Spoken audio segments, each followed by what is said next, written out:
Hello, everybody. Welcome back to Tower Casuals, the Destiny podcast. I'm one of your hosts, Corey Deerigan. Alongside me, as always, is the 15th Wish, Josh Finney. Oh my lord! I can't believe we're finally here after all these years. Oh, we've kind of been discussing it over the last couple months, right? I mean, like There's been an increased amount of theorizing. We thought we nearly had a crack in the case back in Season of the Lost. It's true. When you could see Mara's taken Ahamkara egg in her chambers. We thought we were going to have a crack in the case, we were going to finally break the curse, and then we didn't. And that was really annoying. This year, a lot of the seasons have kind of seemed like they're trying to do callbacks to unresolved plot threads from the past. Such as Shadowkeep, the events surrounding Beyond Light, and now we're going all the way back to Forsaken for Season 15, Season of the Wish. Yeah, Season of the Wish. Real quick, before we jump into the nitty gritty, I do want to say something off the top because I was seeing some debate about this online, and just kind of want to give a bit of context as to where Corey and I am with this after last week's not so fun episode that we had to have. Downer of an episode. It's okay, you can say it. There is a difference between being excited within reason and being excited without giving a fuck about what happened.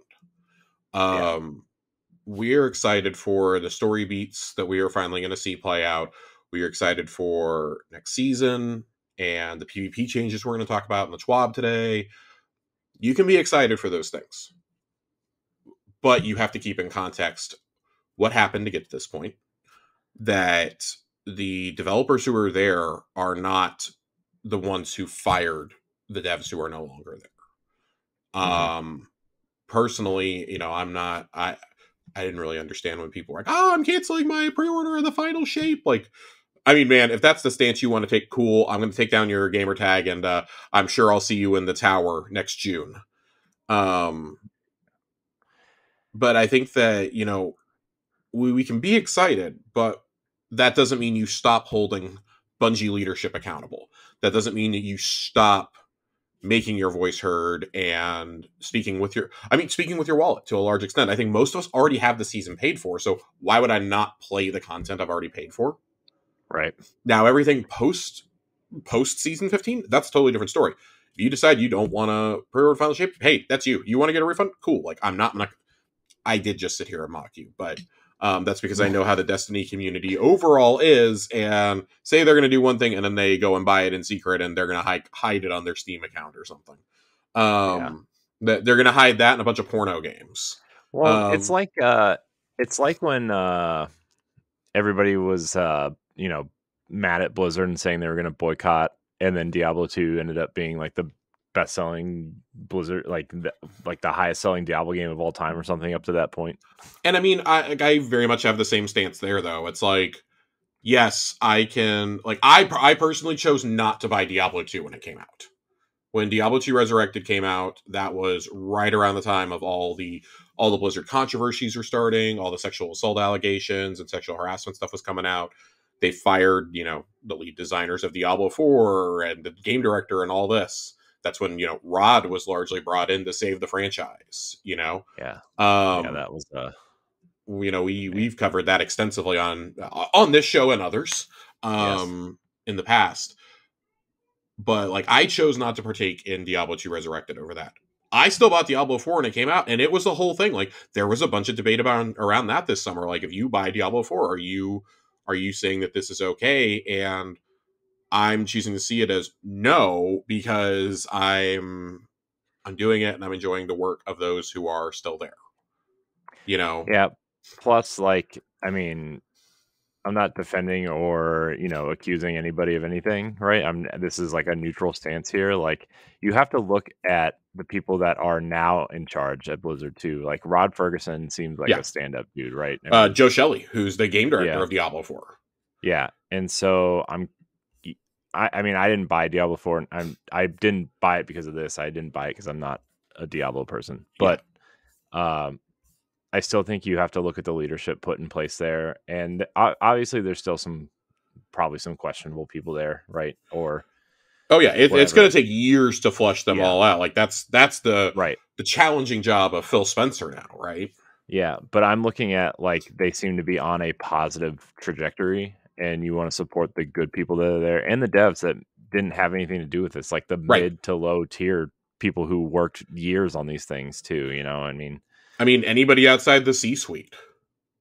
You know, the people you don't know the names of, those are the people that you're upset with right now, basically. Yeah. Pete Parsons is somebody we can put a name to because he's been out there publicly, but there are people alongside him who make these decisions, and that's where this came down from. Their poor management is what's led to this. There are still 600 something devs. I think the last number we have is 650 devs working on Destiny 2. Mm-hmm. I'm personally, like, I'm in so deep that I'm going to be here through the final shape. How much I'm engaged post final shape really depends on what I see over the next 8 months. Yeah. You know, and I know that, like, change doesn't come overnight, but I better see some steps towards some change, or I think I speak for a lot of players. We're out of here. We're out of here post final shape. Like, a number of the most prolific content creators have basically said, yeah, we were already kind of like planning on diversifying our content in 2024. Well, we're having to do it now kind of on the fly because this is going to be a 7-month season. So yeah, check out Xbox Casuals every other Tuesday.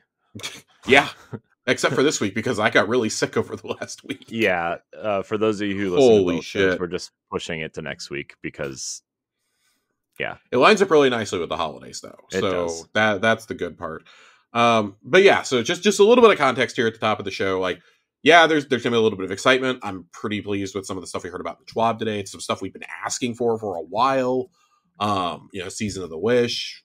There's a little bit of hype there. We know about it a couple weeks out. We have the promo image like 3 weeks in advance for the first time in years. Yeah. Like, and I know that these are like little steps to take, right? But it's like, it's still something. Like, we can still be excited within reason and still, you know, provide context and be like, what the fuck is y'all's problem?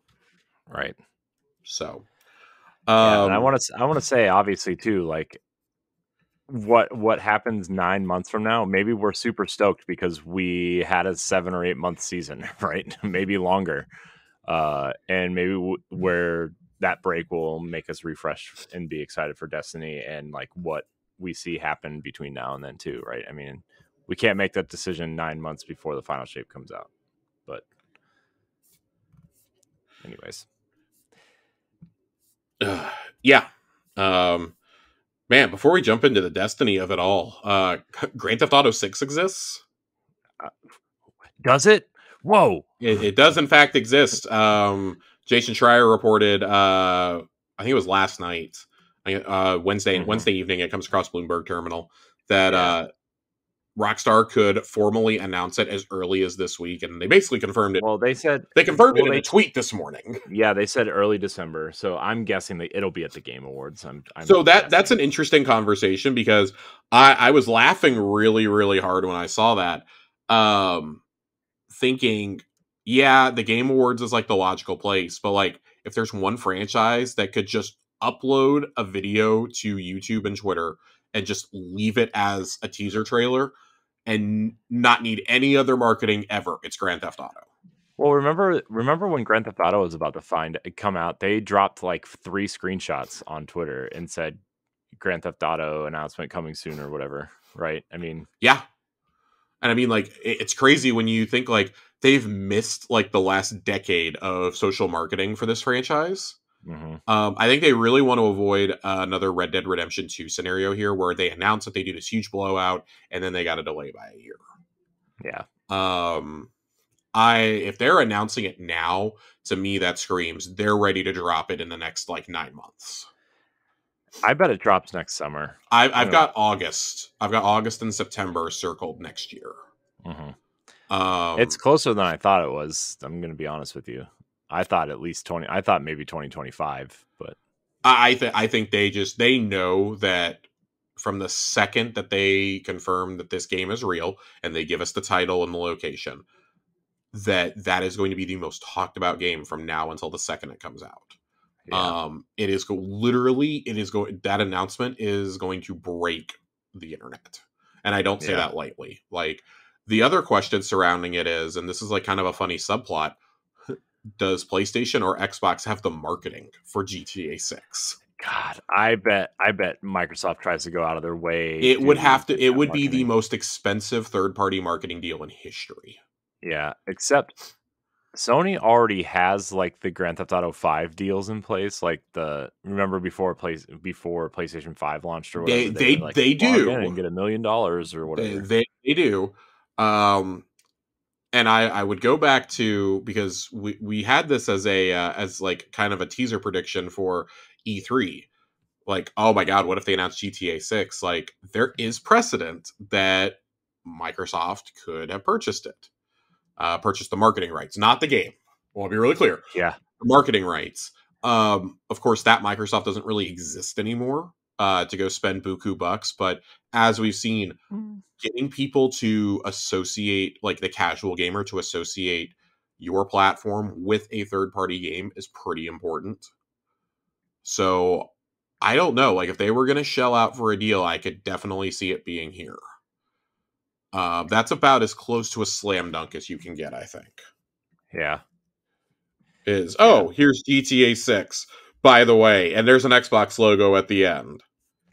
Yeah, I mean they did take away that deal from PlayStation for 4, remember? Yep. Too. So. Well, and that was the first one that came to both on launch day, I believe, also. Yeah. I mean the original Xbox versions of GTA came in that trilogy bundle. Yeah. So, man, it's been a really crazy week for the industry. Yes, there were a few more layoffs. Digital Extremes, Warframe's creator, got hit today. GTA 6.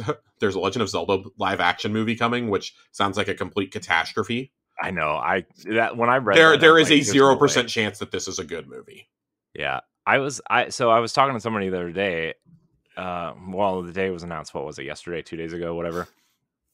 Somebody's like, the guy who produces Castlevania is producing it. I'm like, no, it's not. It's the Spider-Man guy. It's Avi Arad. Like, wrong Avi. Yeah. You're thinking Ari. Yeah. Yeah.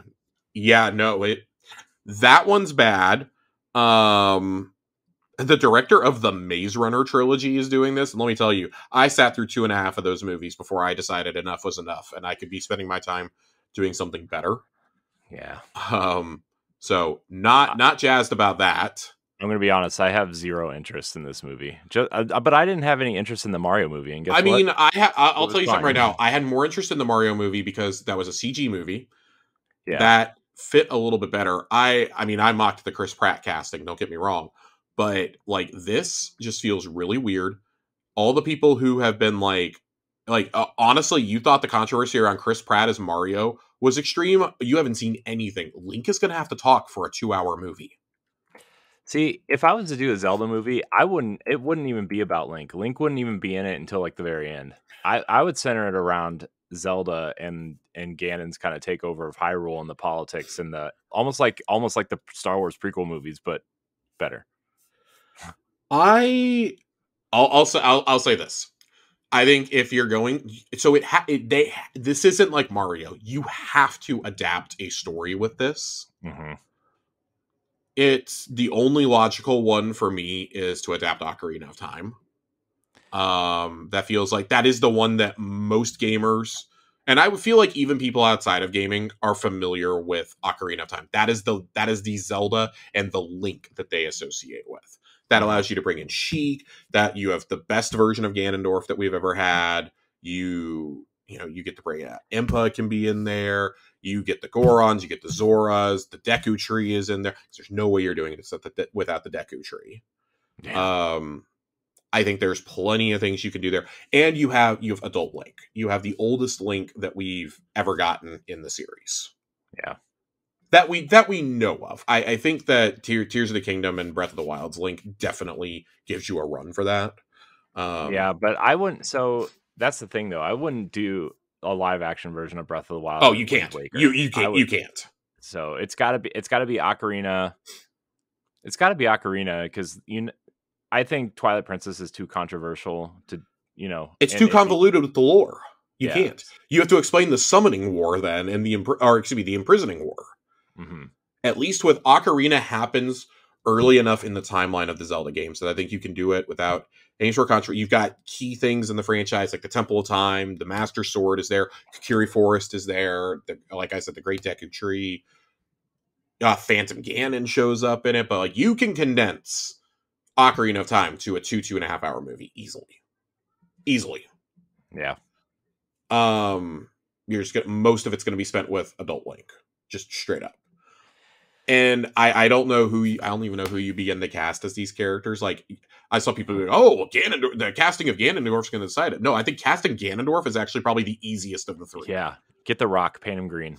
Honestly, like casting Ganondorf and even Zelda is going to be pretty easy. Link is going to be hard because he's never been voiced before. Like Link is going to have to talk in a 2-hour movie. You can't have a mute main character. Yeah. So I don't know what's going to happen there. And if you do Ocarina, guess what? Navi is going to be there. God damn it. Sarah Silverman in her Vanellope von Schweetz voice. Oh my fucking God. I would quit. I would quit. So anyways, this all feels like a complete and total disaster. Who would you see as like Zelda and Link? So I think with Link and Zelda, you're gonna have to cast two different ones, right? You're gonna have to cast young Link and young Zelda, and you're gonna have to cast adult Link and Zelda. Whoever does Zelda, it's worth keeping in mind is gonna have to be Sheik also. Mm-hmm. I have no idea. I have no idea on Zelda. For Link, I think they're gonna go for a reasonably well-known name here, and it's gonna be somebody who has a history with doing sci-fi fantasy. I can't believe I'm going to say these words. It would not shock me if Timothée Chalamet was a finalist for it, because he's done such a kick-ass job in Dune. Yeah, they're gonna want somebody. They're gonna want, and that he's a draw. Let's be honest. He's also a bit of a box office draw. Mm-hmm. So help me fucking God, if it's Tom Holland, I'm definitely not watching this thing. Like that's going to be another strike against it for me. Oh man. And I have a really bad feeling that he's going to be an automatic finalist. I don't know who you cast as Zelda. And you're gonna have to use young versions of these characters too. So who knows? I don't like see what happens.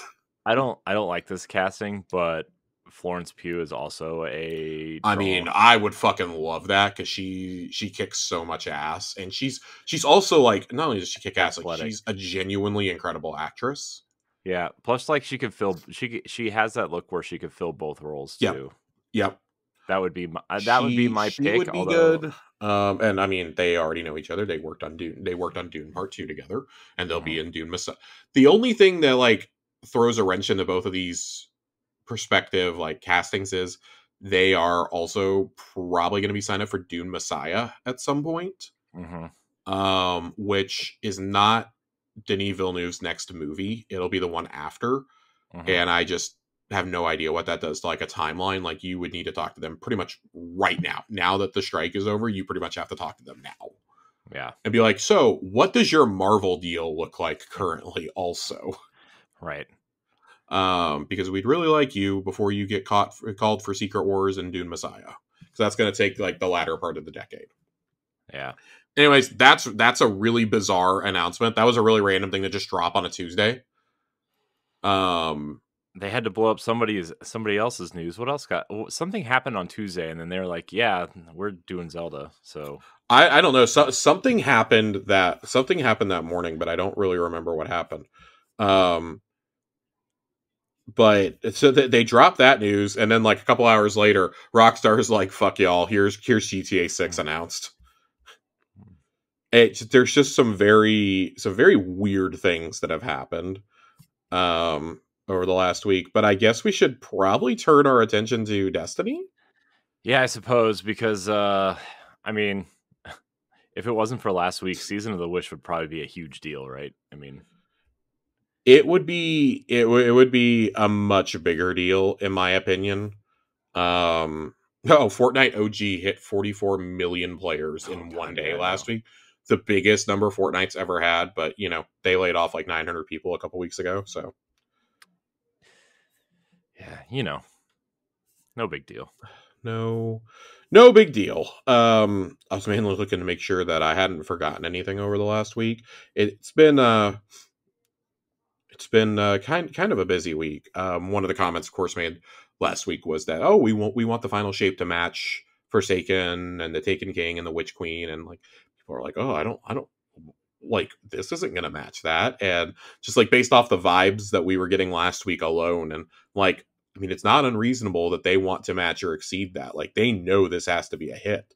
But you think back, and I'm looking at Paul Tassie's feed right now because I remembered him tweeting this out. Remember everything that Forsaken added to this game, Corey? Mm-hmm. Forsaken added 2 patrol zones, the Tangled Shore and the Dreaming City. It added the Last Wish raid and the Shattered Throne dungeon. That was when the concept of dungeons was introduced. Yeah. 10 exotic weapons and 12 exotic armor pieces.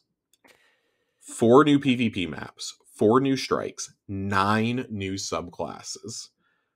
Bows were added to the game. Gambit was added to the game. And the Scorn were added as an enemy race. Not to mention all the Ascendant Plane puzzles of the Dreaming City. I don't know if we're ever going to get an expansion that adds that much shit ever again.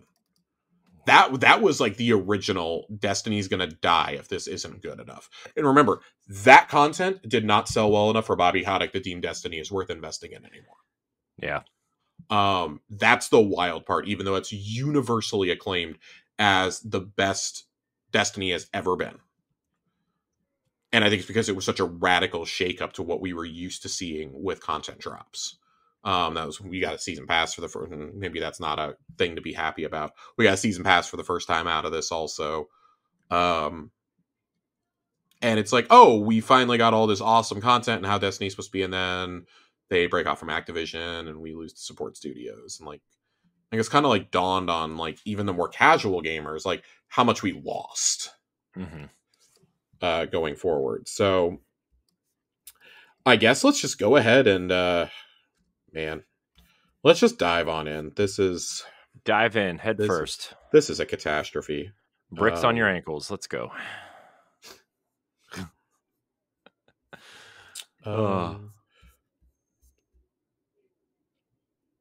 Josh was reading intently. Josh was making sure he didn't have to read something. So, all right, we're going to jump right into this generic ass TWAB. Nobody's name is put to this, by the way. It just says Destiny 2 team. It says the Destiny 2 team. I don't know what we expected. I do think that as we get closer, like the personability of these is probably gone forever. Yeah, I would assume so. At least for the foreseeable future. I think as you get into the ramp up of the final shape, they'll probably have some new community person in there, or whoever's working on it from the outside, writing these PR posts. But the TWAB as we knew it from the Deej days until now is gone. And that's a shame. They're one of the few studios that's ever been that personable with fans. We were lamenting that when several of the devs pulled back last summer, and that kind of has helped lead us to this inevitability, I guess. But we're jumping right on in. Of course, season 15. We already talked about this at the top of the show. The key art is really cool here. The armor looks awesome. Yeah, it looks really cool. But probably the biggest news is you could see, one of the Dreaming City portals. There is a big ass Ahamkara coming through it, and in the background you can It looks like there's like 5. That is one, my friend. That is one. Wait, no, those are the tentacles coming out. Yep. Okay, I thought I was like, there's like 5 coming out of this big rock. I don't know what you're saying, but it's never mind. That's a head. You could see the Travelocy behind it. So interested to see how this goes, and that leads us to our very first question of the night. Question 1 coming at us early. Question 1 is getting asked early. I did want to take some time to be able to address questions from last week. Also, we skipped anything that wasn't like life affirming last week. But Saint writes in, Yeah, Saint. We're gonna answer the second half of his question first. We'll get to the others during questions, but with the longest season ever coming up, God, the season starts on November 28th and ends hopefully in June. Remember when we thought the season of Arrivals was going to be the longest one? Remember we thought Lost was going to be the longest, and it was. Yikes! Oh. That leads kind of into the question: with the longest season ever coming up, what are some things you think they will throw in for us to keep us occupied, other than PvP maps and the new dungeon? Absolutely nothing. No, they're gonna be heads down on the final shape. I promise you, I promise you, nothing is coming. Yeah, I don't even think the PvP maps are coming, buddy. I think that is a post final shape thing at this point. They just laid 100 people off, including most of their QA department. They don't, which they're outsourcing now, by the way. They don't have the resources to do this. And you know, we kind of pointed out last week that at least with the other delays, that first one, you had all the stuff that was being vaulted, so everyone was rushing to do it. The community was really unified. And we were like, oh, that's not that big of a delay. That was like that was like a 2-month delay, and we knew that was largely the lineup with the new consoles. And we all understood, I think, because it's COVID. Yeah. You know, I think we were all a little bit more understanding. We found out as we were getting close to the release, I think we found out like in July or August that it was going to be pushed back. So we were all like, oh, okay, fine.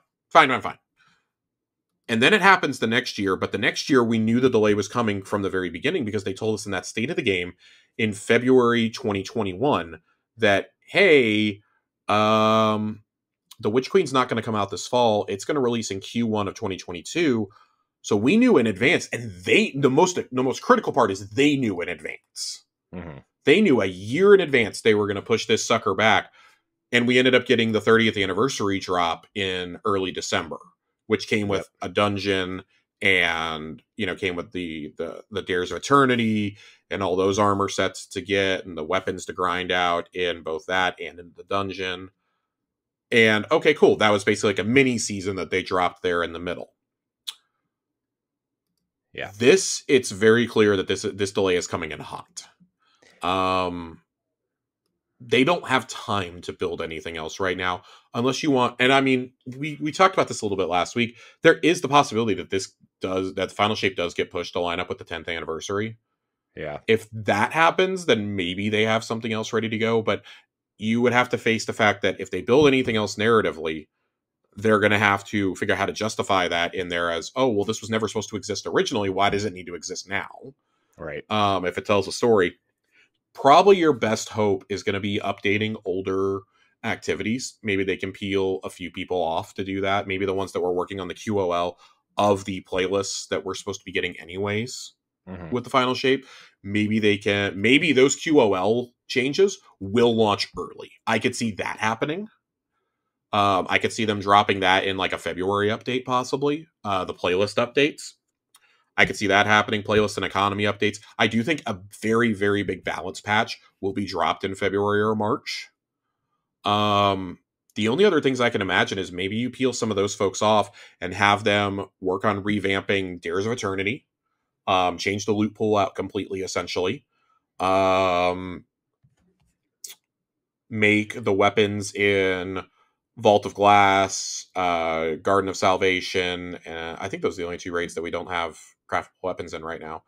Make those craftable. Maybe you go make dungeon weapons craftable, ? It's going to have to be things like that, though, unfortunately. I would say that whatever team is doing Guardian games for next year, it has to be the best Guardian games we've ever had. I don't think it's going to change. I don't think anything is going to change, but I think there needs to be a couple of weapons there instead of just the one. If anything, that needs to be a non-Eververse event, and we all know it's not going to be. That would need to be an event that is not. You need to really lay off the Eververse this coming season. I think something that would give you a little bit of goodwill. Do like this year. Let us earn the armor that would have been in the Eververse. It's going to be a 7-month season. Let us earn it instead of paying for it. But I mean, maybe you get the PvP maps, but I got the impression that was going to be a summer drop from that announcement. Yeah, I kind of got that too. So now I feel like that's going to be, oh, look, what's coming as part of the Final Shape. Here's 4 new multiplayer maps. I would not be shocked if that was kind of folded in at this point. Yeah, that's where I'm at. Man, I don't know, man. That season's gonna be real long.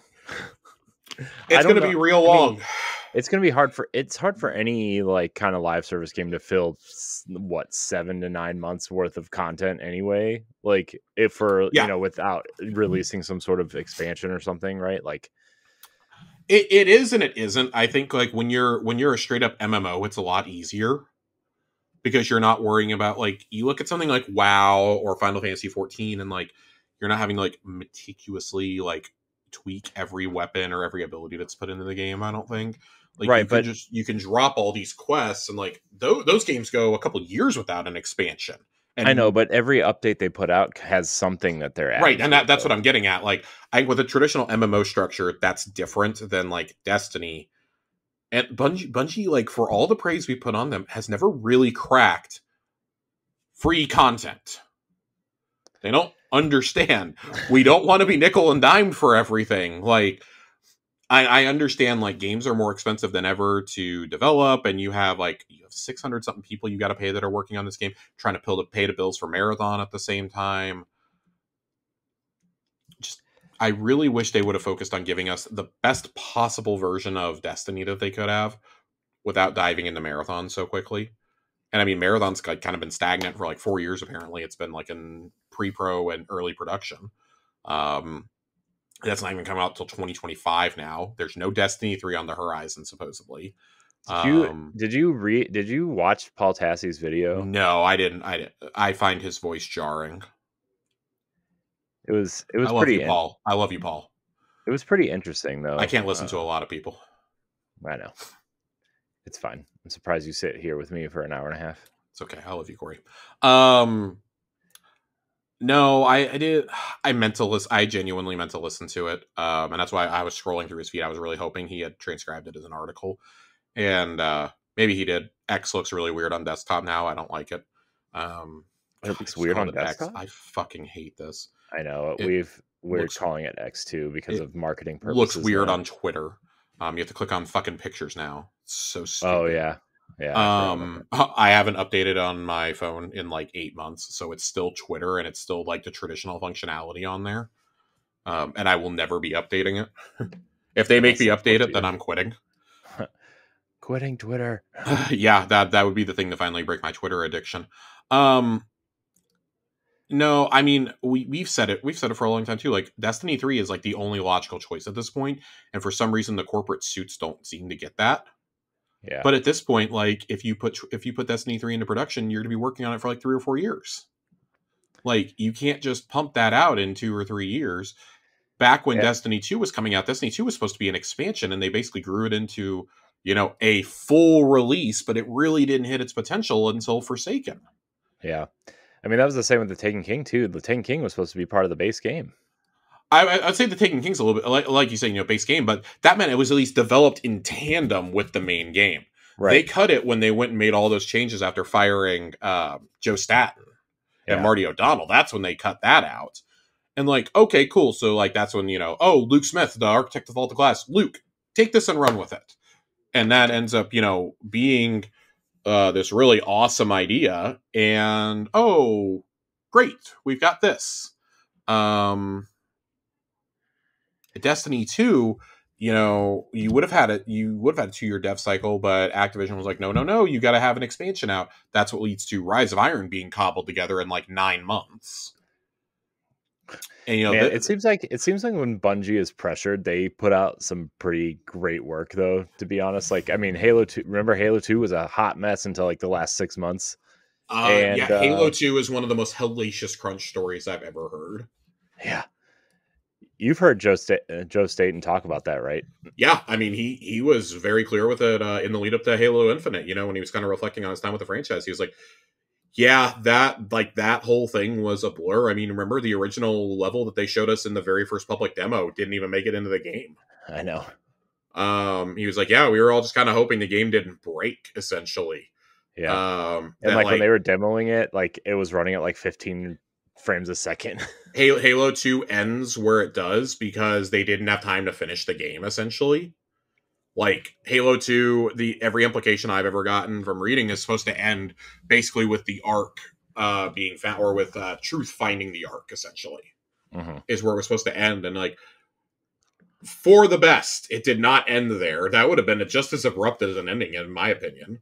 And that leads to, you know, one of the greatest sequels of all time in Halo 2 and 3 together. Bungie, when their back's against the wall, does produce some awesome content, and like that's why I'm not giving up hope on the final shape, because like I know the determination of the people that work there. But it should never get to these points. That's like the crux of the issue. So I don't know what you do to make this season engaging. I want to hear a little bit. I'm sure they're going to talk more next week's the last TWAB before we go on vacation and come back to a new season. So I'm really hoping that they talk a little bit more, but they said they were going to tell us their plans for this season, and that better be a big ass blowout next week is all I'm saying. Yeah. I'm not holding my breath. This cannot be a normal season, though. Episodes can't be moved up because that's going to require you to play the final shape. So you can't move those up. A couple of PvP maps, yeah, sure, that'll appease some of the population for a couple of weeks, but Ronnie raised this in the Discord last week. He's like, that does nothing for me. He goes, I don't play Crucible. That is nothing for me. Johnny's talked about this with me, you know, like, oh yeah, that'll be cool for like a couple nights, and then what now? Right. There's gonna have to be like bonus loot and things like that, and if this week's preview is any indication, that ain't gonna happen. So what do you do? Like, other than updating stuff that we've been playing for years, what can you do? Right. They don't have the money to outsource to anybody. That was the article I was looking for from Paul. Bungie apparently is in so much trouble right now, even being a part of Sony, that if they had not been bought by Sony, they would realistically be looking at a major crisis. Like, they would be, the firings would have been significantly worse. They'd be looking at maybe like they would be having to sell at this point. Yeah. Or that's how badly they've been mismanaged the last couple of years. Yeah. When you miss your earnings projections by 45%, like, people need to be fired, and not the people who got fired, by the way. No, you got to make leadership changes. Yeah. But I have news for you. I don't think Pete Parsons is ever going anywhere. I don't think he is either. Pete Parsons is not going anywhere.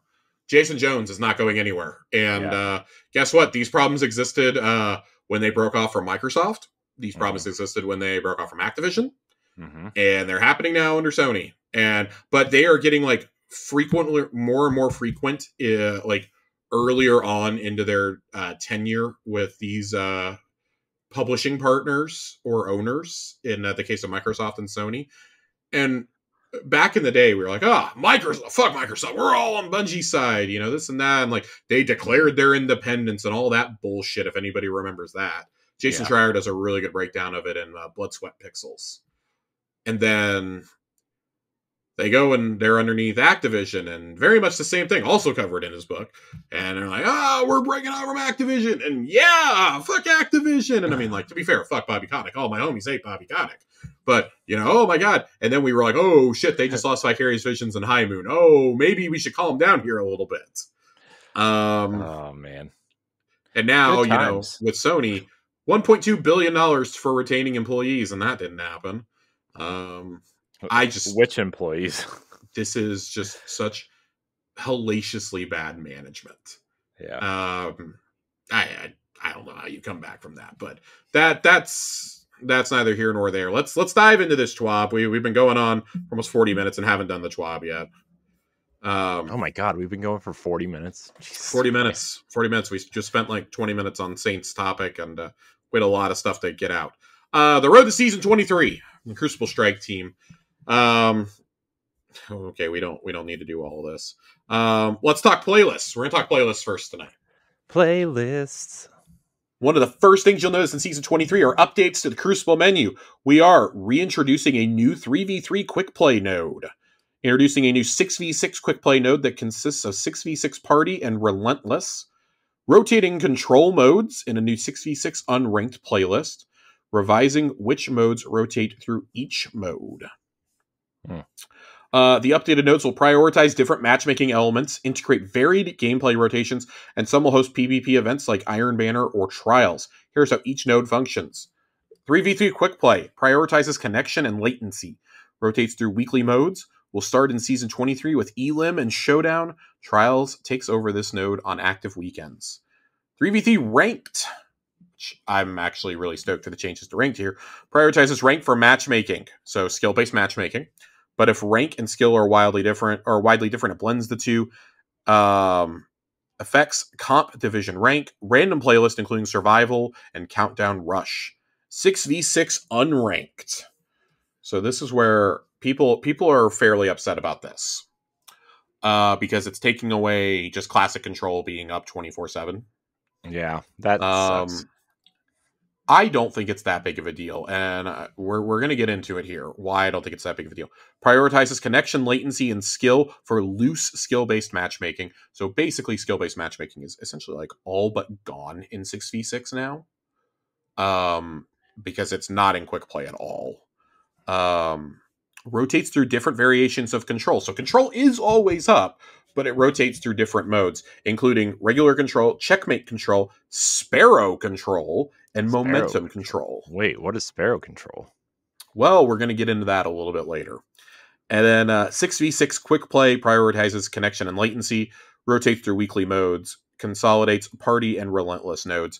I would imagine that's your mayhem and your Team Scorched and things like that. Like those are your it's going to be relic, like those are your party modes essentially. Those are your fun modes. And then free for all, of course, prioritizes connection and latency. I've seen a lot of complaints about this from some of the more hardcore PvP players. I think Frostbolt especially was upset about this. I think that this is a decision that was clearly made to benefit getting more casual players to come play Crucible. Yeah. And we've all gotten to the point where we've accepted you have to keep that part. That's the part that's paying to play your game. I'm sorry. Like, you want their money to keep coming in. You know, the rest of us, they know we're going to keep playing, right? But you have to make, and I mean, the general consensus across the board is Crucible sucks. Nobody wants to play Crucible outside of like the sweats. Yeah. You know, the sweaties. I enjoy playing it with friends from time to time, but I don't enjoy going in a 3v3 currently. Yeah. I do like the changes here though, and they go into more detail down here. So let's go ahead and jump into these. 3v3. Regarding competitive, we've decided to simplify it by reducing the number of game modes in the playlist, cycling between one deathmatch mode and one objective mode. As such, Countdown Rush is leaving labs and entering comp as the objective mode, and survival will be the deathmatch mode for season 23. So this also gives me hope that they can change these modes out between seasons. You're not always locked in like, oh, well, you're locked into this until the next major release. There you go. 5 seasons of Countdown Rush and Elim. The quick play node will rotate through Elim and Showdown for season 23. Rift is on the bench for now, but may return to the starting lineup in the future. We also plan to look at adding more game types into 3v3, along with potentially experimenting with testing rule sets and spawn changes for trials and comp maps. It's basically trials practice is what 3v3 is turning into. Yeah. I mean, that makes sense, I guess, if you want to, practice like Yeah. Big fan, because the only way you can practice now is in comp. Let me go play. I want to go practice in the unranked ones, even if it's just me getting better as a person. Yeah. 6v6, as mentioned above, the 6v6 unranked node will rotate through variations of control in addition to the original control. These variations are simply control with a modifier. The core mode rules remain the same, while the sandbox is slightly altered. By rotating modes, we're segueing into a future where we mix and match modes and modifiers and enable players to do the same. This is a long-term goal, and we'll talk more about this at a later point in time. I'm okay with this. Yeah. I like this. I like the explanation. Regular ass control is just kind of boring. It does feel like, so when they say party and relentless, that is, we've already talked that that's, your, oh my God, the stupid cannons, That's what we're calling them. We're the Scorch Cannons. Scorch. Team Scorched. There we go. It took me long enough to fumble over it. Relic and Mayhem. But that also seems to indicate that Clash and Supremacy will probably be a part of this playlist as well. I'm interested to see what they do there. And then Sparrow Control. You were asking about this one, Corey. One of the rotating control modes is Sparrow Control. It's control, but with sparrows. We made the bug the feature. We hope you'll enjoy it on select weeks of Season 23. Keep an eye out for a unique medal that will only be attainable during those weeks. This mode's playlist maps will be curated and weighted towards larger maps. I think this is just a way to like make it more fun. Yeah. It's probably just going to be regular ass control, let's be honest. But with sparrows. It's no Sparrow Racing League, though, Josh. Thank God. God, you want to talk about something that if it was already built, you could just slot into next season? There you go. Checkmate. I like this. Big fan of what they say here. We plan to make Checkmate Control the primary control mode for the first few weeks of Season 23. To be transparent, Checkmate has been revealed and highlighted a community desire for a refined sandbox in the Crucible. We eventually want to take some of those lessons learned and apply them to the base Crucible experience and not just in labs. We are not ready to slap Checkmate on everything just yet, but we are ready to expose the modifier to a larger audience and gather more feedback and data. Some changes and features related to Checkmate coming in Season 23. Ability cooldown penalty has been decreased from 50 to 30%. This is based on some tuning changes coming with Season 23. As always, we'll monitor this closely. I have reservations about that because I think that the ability regen is perfectly fine. You're not spamming things. Even if you're, cutting that down, I mean, people are going to get abilities back. If they have them maxed out, they're going to get them back fairly quickly, even with a 30% cooldown. So I have reservations about this. Again, I want to see what changes are coming to the larger base game that they're talking about here before I slap too much judgment on it. And I, of course, did not get to check out Checkmate Control. So very excited to try that. Crucible Labs will include Checkmate 3v3 Clash and Checkmate 3v3 Countdown Rush. 3v3 Clash is really interesting to me. And it's going to be Checkmate. So that does make me think that that's going to be a future Trials mode. Mm-hmm. Trials Labs will include Checkmate Dominion. Ooh. That's Trials Labs, by the way. So Checkmate is coming to Trials. And then we'll be making additional mid-season tuning adjustments based on feedback. Oh man, here we go. This is a really long update, guys. We actually got a lot of PvP info here today. Matchmaking and skill. In previous posts, we mentioned a fix for lobby balancing, and at last the time has come. In Season 23, the lobby balancer will operate more like a snake draft, where Team A gets the first pick, Team B gets the next 2 picks, Team A gets 2 more picks, and so on until there are no players left. Fire teams can sometimes throw off the balance of the lobby. While this system attempts to resolve that as best as possible, there are edge cases where the balance will not be perfect. We'll be keeping an eye on this going forward, and we'll look to improve it where we can. Regarding skills, starting in Season 23, we'll be able to tune our confidence rating per playlist. Confidence is a way of measuring how sure the system is in a player's demonstrated skill. The more matches a player plays, the more confident the system will be in determining your rating. Sometimes the system is so confident it won't budge, or it takes a lot for it to budge. It just knows how good you are relative to your peers based on how you've played. That's not always true, though, is it? Sometimes players have off days. Sometimes they want to play off meta. Sometimes they want to play an alternate class that isn't their go-to. As such, our plan is to tune this confidence rating so that skill rating has more variance from match to match. As of now, we're only targeting the control playlist. With these changes, we hope to allow for a wider range of skill in lobbies while maintaining match fairness. We also hope players will feel more comfortable playing how they want to play it, be it casually, off meta, or intensely competitive without feeling like they're stuck in a particular skill bracket. I love it! More of this! Sounds great. I want to see how this goes in control. And I do think that, like, with them saying they're only going to deploy it in the control playlist at first, does make me think that if there's a mid-season patch that comes, which, spoiler alert, it's 7 months, there's going to be a mid-season, like, huge patch. I do think that they will expand this out to maybe the other unranked playlists.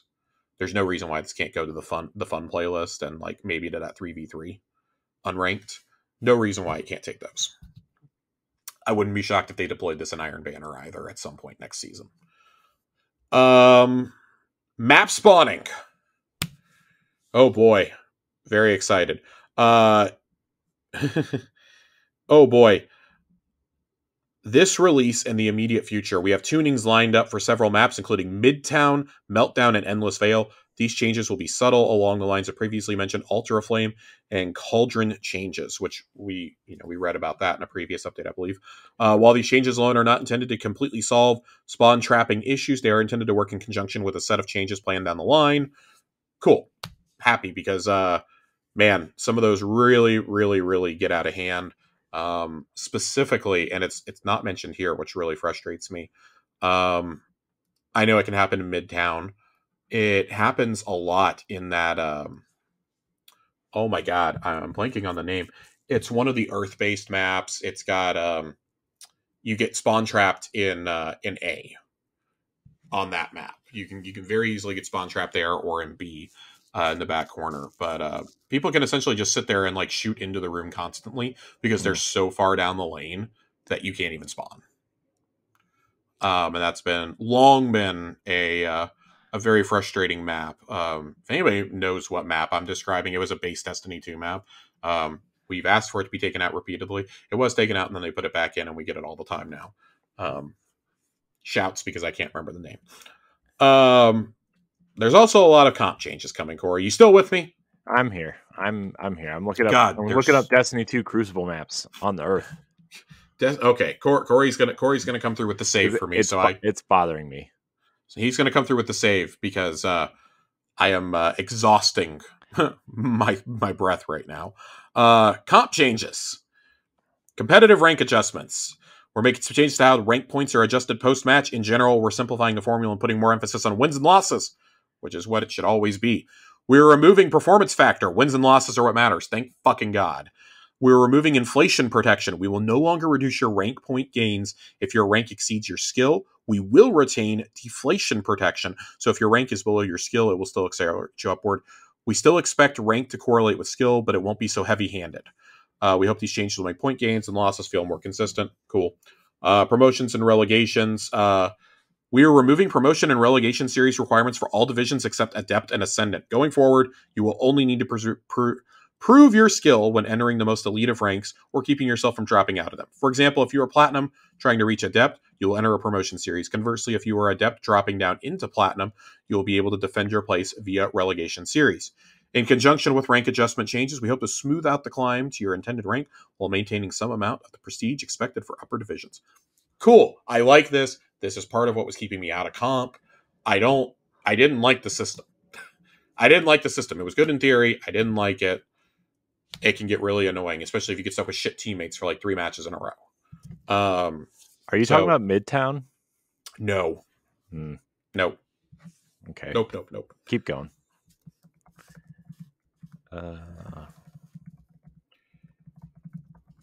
Now I'm looking it up because it's bothering me. I'll know it when I see it. Destiny 2 game wiki is going to save us here.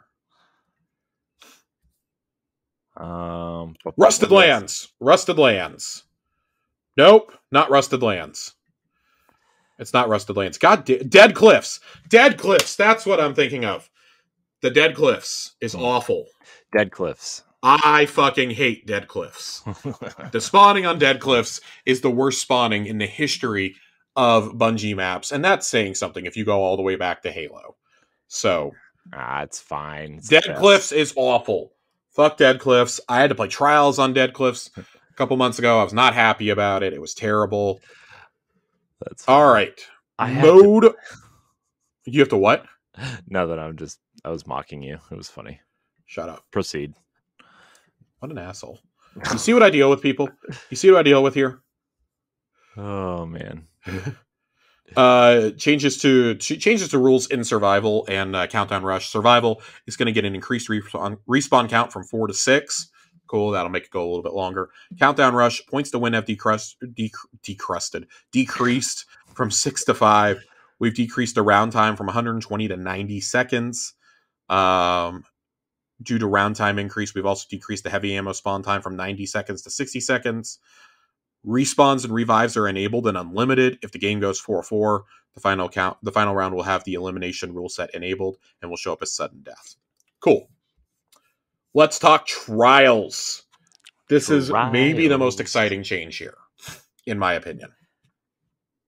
In Season 23, we're going to be making a small change to Trials rewards in preparation for some larger changes coming alongside the final shape. Why would you tease something that's like 8 months away? Of course, they're still maintaining, yet they haven't officially announced the delay yet, you understand. In the meantime, we're going to be adding a set of small weekly rewards that trigger depending on how many wins you get in a row before your card becomes flawed. There will be one each for 3, 4, 5, and 6 wins on a card, and if you get to a higher win total first, you'll get all the tiers below it too. Those rewards will be granted in the post-game loot stream when your card becomes flawed. They are currently set up to grant 3 wins, Trials Armor, 4 wins, 5 Enhancement Cores, 5 wins, Trials Weapons, 6 wins, 3 Enhancement Prisms. These rewards are only the first step in our journey to make Trials a more rewarding experience for those who cannot go flawless consistently. We also just increased the drop rate of Adept Weapons on 7-win cards after Flawless, back up to the level it was when the Flawless pool existed. In addition to these reward changes, we're also going to be running a weekend of Trials Labs where the Checkmate modifier will be active in the playlist. So first things first. I did see a little bit of complaining about this. And it seems to be largely focused around these are being seen as handouts. I don't think this is a handout. You still have to win to get these rewards.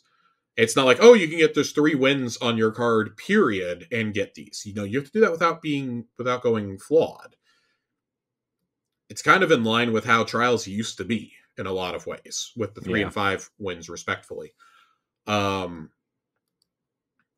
going to be a challenge. I still think that's a pretty suitable challenge for the average Crucible player. I do think that this is the first step to encouraging people to play more Trials. Especially if any weapon can drop. Any of the current Trials weapons can drop from 5 wins in a row. I could see a lot more carries happening just to get there, because some of us are just happy to get the armor and get a couple rolls on the weapons and be good. I know personally I would like to finish getting the new armor, and I haven't really played much Trials this season. I still want the bear outfit, costume, armor thing. Yeah. I really want to costume. Who am I? Jesus. I want to see more. I want to see more things like this, though. I do think this is a good start. I'm not going to be one of those who's like, oh, well, I think you should get a reward for 3 wins no matter what. No, I think if you were to do that, I think at that point you would need to make it 5 and 7 rewards. I think getting seven wins on a flawed passage, I think, should still give you a weapon. So that your time wasn't wasted. That's the biggest thing here is so your time's not getting wasted.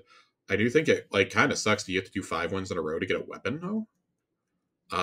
That doesn't feel great. And to be fair, they do say this is the first pass it changes, and that they're gonna have other changes alongside it. I do imagine there will be some sort of protection there. Yeah. Yeah, I feel like there's going to be some changes to this. It seems. Man, I hope so. There's Trials is a mode that I really like. Trials. I know Saint really likes Trials. Me and him were talking about it a little bit earlier. I really, really hope that these changes do inspire more casual players who, see Trials as you have to go flawless or it's useless event, to stop thinking that way. And I think this may be part of it, because I think for me, it's getting out of that first match or two is always the hardest for me. Yeah. And then I seem to be able to kind of coast. The Passage of Mercy is more forgiving than ever. You can have 2 losses before it's flawed. So I think when you kind of take that into consideration, oh, okay, you've got a couple losses you can play with and still try to get to 5. We'll see, I guess, ? But I think this is a good step in the right direction. It's a good first step, at least, towards fixing Trials rewards and getting more casual players to come. Basically, the folks who listen to this podcast to come play Trials of Osiris. So, interested in seeing that. Man. Okay. So they are bringing competitive focusing. I think this is the last major thing that we have to discuss here. Competitive focusing we talked about this briefly. It was talked about a few weeks ago, I think. And we're like, oh, cool. Now we get to talk about this. Competitive focusing. We want to make sure we didn't lose the identity of the competitive weapons as being part of the Crucible, and most importantly, as a reward for climbing the competitive ladder. It also stood the reason that if folks were going to earn these weapons, we'd want them to be active in the competitive scene the same way players earn focused rewards from modes like Iron Banner, Nightfalls, and Trials. We considered the possibility of another cipher or using a different currency that tied into the identity of these weapons. Thank God you did not do that, because that's awful. Yeah. Starting in Season 23, all retired competitive rewards. So right now that is Rose and Mercurial Overreach, since those have been in the top 10 weapons used in Trials across the last couple seasons. Will be available to focus from Shaxx's Legacy Crucible focusing menu. It's not as simple as having the engrams on hand, though. Shaxx expects to test your metal, too. You will only be able to focus them once you have completed your placement matches. Unlike other focusing options, you will be limited to a number of weekly focuses based on the highest rank you have achieved so far in the season.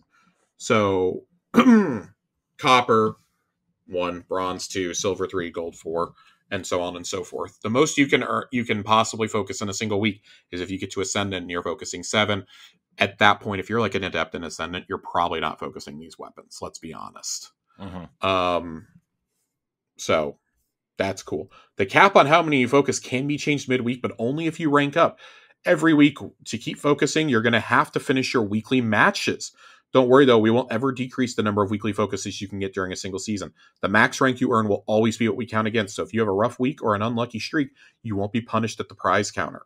Last but not least, the price. These weapons are intended to be some of the most reliable weapons for Crucible play available, and as such, we consider their values to players similar to Adept weapons. Since Guardians are already committing themselves to regular engagement and competitive play, the going rate for focusing these weapons will be 3 Crucible Engrams and 25,000 Glimmer. I don't think that that's bad. I want to be really clear. Like, you are playing a ton of Crucible if you're trying to focus more than a couple of these weapons a week. Right. Like, even at Gold, if you try to do all 4 of your focusing, you have to have 12 Crucible Engrams on hand. That's like half a rank up if you're just going by the rank up rewards. Like, that's, or half a reset, excuse me.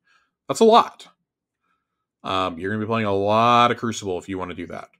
And I think for most of us, that's probably where you want to be focusing your attention. Like, we've got the regular drops. If you haven't missed a single season, you've got the regular drops at this point from the Crucible. Right. So that's a cool little change. I like that. I'm always a proponent of more ways to get loot. More ways to spend these engrams rather than me having like 100 engrams parked at Shaxx, because I don't know what to spend them on. And then last little addendum here. As mentioned above, this is not everything we're shipping in Season 23 and beyond. There is Iron Banner Tribute, Relic Mode revisions, and the reprisal of the Dreaming City map, The Citadel.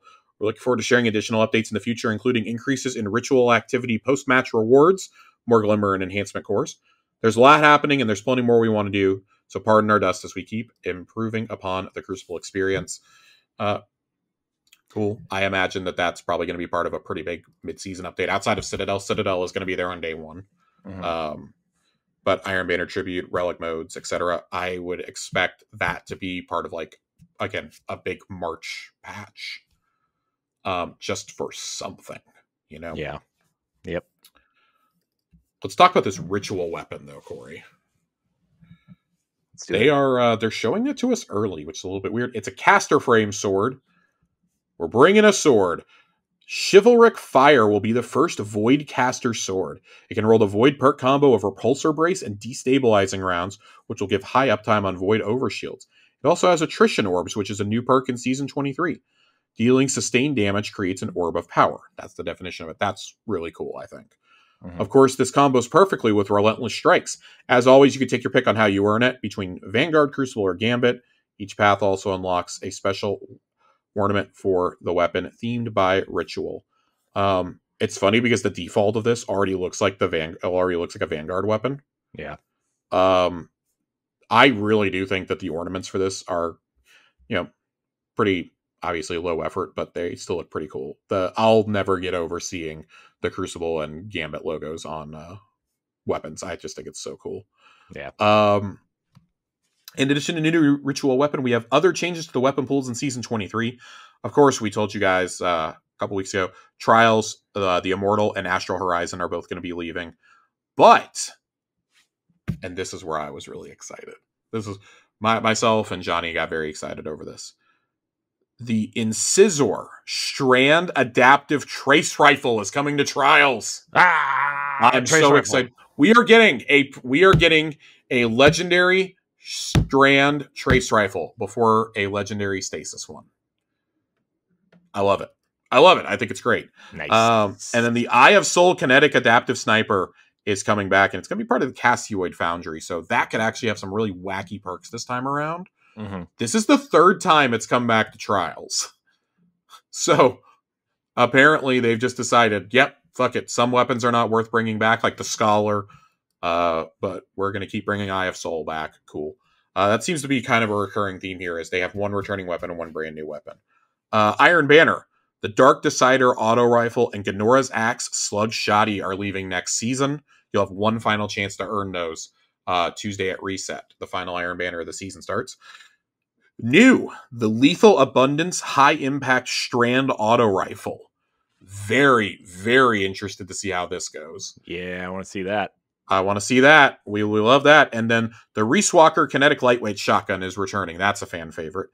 And then Nightfalls. Leaving, the Buzzard Sidearm. A little surprised how quickly Buzzard is leaving, frankly. Yeah. Of course, worth noting that, we can still focus these weapons. They just won't be like the Adept rewards anymore. And fan favorite, Swarm Machine Gun. There was a debate in the Discord, and I don't think it was really a debate. It was more of a one-sided argument. The Swarm is most assuredly not a fan favorite gun. Everybody hates this thing. Yeah. But it's leaving. The new weapon is Undercurrent. It is an arc wave frame breech loaded grenade launcher.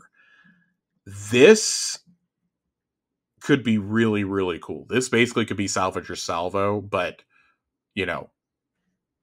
maybe not as good. I don't know. Salvage or Salvo is one of the best ritual weapons we've ever gotten. This basically is trying to be that. So very curious to see how this goes. I will actually play around with this, even though I'm not a huge breech loader guy. I want to see how this turns out. And then returning is the fan favorite. This is my own insertion. The fan favorite. Is this a real fan favorite? This is a real fan favorite. The Uzum RR4 Arc Adaptive Sniper Rifle. Okay. It is still one of my favorite snipers to this day. I love having it. God, that was such a fucking great secondary weapon to have for so many encounters. I have taken it into a number of day one raids at this point as a weapon to have. Very excited this is coming back, presumably with new roles. Obviously, Festival of the Lost is gone, and I think that actually kind of does it for the TWAB this week. Yeah, we don't have any more. We don't have any more TWAB this week. No more. Oh man, dude, I'm really concerned about this long season, man. I'm extremely concerned, and not as oh, I'm kind of concerned about this. No, I'm actually concerned. This game is going to bleed players. There is not nearly enough content.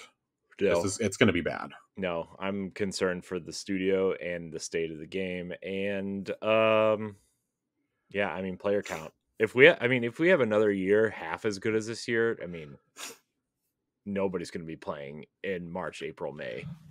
So my problem is, I actually don't think I don't think that Season of the Deep or Season of the Wish, not Wish. God, that's going to be hard to not accidentally stumble over. Witch and Wish. Whose idea was it to put those two back to back? God, Pete Parsons. God. Fuck Pete Parsons. Too soon? Nope, not at all. I do think that's I think that these last two seasons have actually been really well done. And when I say the last two seasons, I mean Witch and Deep. Deep, maybe not as much, especially in how the story gets padded out. I didn't really enjoy it in that season. That was really annoying. It was really 4 or 5 weeks of story. Yeah. And I've said in the past, I'd rather it be a short story and us just get to grind out the activities. But I really like the roguelike elements that were introduced. I loved deep dives. I thought that was really cool activity. The salvage missions were whatever. But I really enjoyed deep dives and the roguelike elements to it. I've loved the Deck of Whispers this season. I'm not somebody who likes arena modes, so Altars of Summoning didn't do a lot for me, but I thought Savathûn Spire, the first like 15 times you do it, is a cool activity. There weren't nearly enough secrets to discover in it for me to keep me coming back. But I think that the inspiration was there, and more importantly, I think the story has been there the last 2 seasons. Oh yeah, dude, the story of the last 2 seasons has been great. Like we've had to me, we've had fairly underwhelming loot pools in all 3 seasons, but I do still think that there is a path. I have to see what the plan for episodes is before I'm like, oh yeah, we're gonna be dead. Wish basically has to nail it in terms of story, in terms of activity, in terms of a loot pool. They're going to have to do like bonus red border weeks, which we've seen them do in the past. They're going to have to do things like that. They're going to have to do these various things. Double drops are going to have to be a regular staple, I think, for playlist activities. Maybe do a double drop on each week that you have a new weapon in the pool. Right. Double trials drops would be a really cool thing to see. Just saying. There are things you can do to keep this community engaged. It's just, you're going to have to accept that at a certain point, those things you're going to do to keep the community engaged is what you're going to be doing to keep your most dedicated players engaged, not to suck the money out of whales or free-to-play players. You're going to have to gear it more towards, okay, we're going to do some Crucible stuff because that's what a lot of people are playing. Okay, we want to do double GM drops this week. We want to do, can you imagine like double Gambit drops?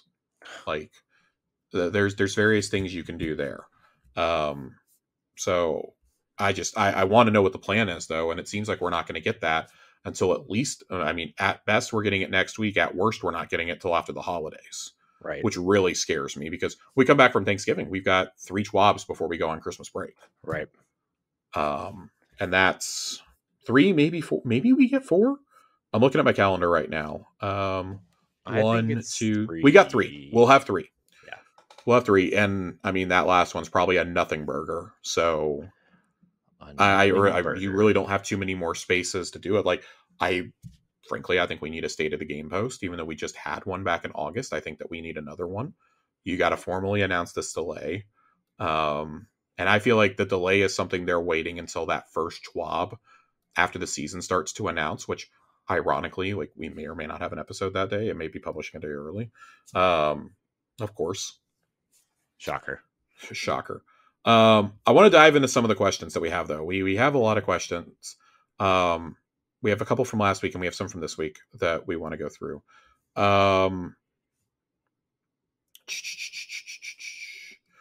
Jiggly Panda wrote in last week and asked us, what's an underrated exotic and armor, exotic weapon and exotic armor that you guys love to use? Exotic weapon and exotic armor? Yes. Oh my gosh. Does anybody know me? It's Helm of Saint 14 and Outbreak Perfected. This is not a surprise. I actually don't think Outbreak is like that underrated. Like that is a weapon that I think that most experienced raiders carry with them on day one. It literally is what got Dado through Caretaker in Val on day one. He said underrated. Okay, I missed that part of the question. Yes, underrated. Okay, well, let's go with some Hard Light. Okay, Hard Light's a good one. It had its time in the sun for like a season last year when it rained terror in the Crucible for a while. Mm-hmm. Also, shout out to Armamentarium too. For me, it's Shards of Galanor. If you know me, you know I used to be a Blade Barrage main, despite it not being good. I still love my Shards. I love the way they look. I even though the perk has been run into the ground repeatedly over the years, it famously took me a full year to get Shards to drop even once.